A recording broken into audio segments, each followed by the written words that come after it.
నమస్కారం. ఈ నెల 13వ తేదీ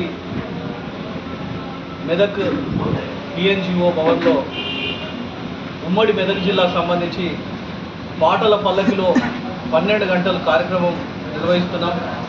తెలంగాణ కళాకారుల ఆధ్వర్యంలో ఈ కార్యక్రమాన్ని నిర్వహిస్తున్నాం. యావత్ తెలంగాణ వ్యాప్తంగా పెద్ద ఎత్తున కళాకారులు తరలి వస్తున్నారు. ఉమ్మడి జిల్లా కళాకారులంతా పాల్గొనున్నారు. 13వ తేదీ ఉదయం 8:30 గంటలకు మెదక్ చమాన్ నుండి తెలంగాణ సంస్కృతి సాంప్రదాయాలు, పండుగలు, పబ్బాలు, బతుకమ్మ, బోనాలు, కోలాటం, డప్పు, ఒగ్గుడోళ్లతో భారీ ప్రదర్శనతో ర్యాలీ ఉంటుంది.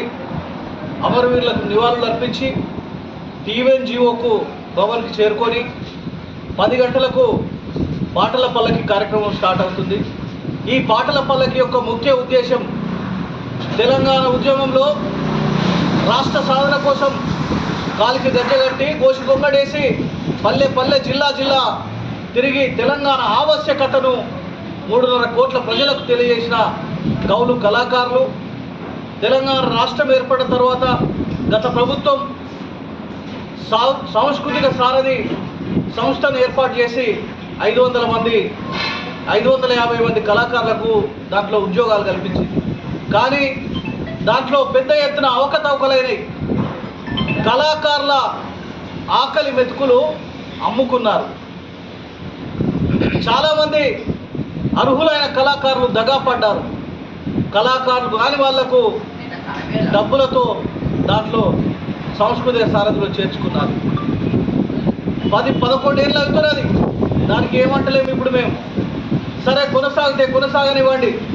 ఈ మిగిలిపోయిన కళాకారులకు ఉద్యోగాలు పెంచి అవకాశం కల్పించండి, అన్నం పెట్టండి అని చెప్పి ఈ ప్రజాప్రభుత్వాన్ని ఈ పాటల పల్లకి ద్వారా వేడుకుంటున్నాం.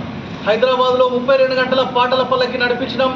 సుందరయ్య విజ్ఞాన కేంద్రంలో, వరంగల్లో పాటల పల్లకిలో 12 గంటలు, కరీంనగర్లో, పాలమూరులో, ఇప్పుడు ఈ 13వ తారీఖు మెదక్ జిల్లాలో నడుస్తుంది పాటల పల్లకి.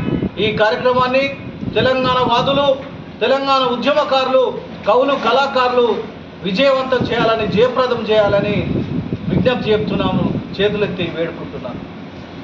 సెలవు.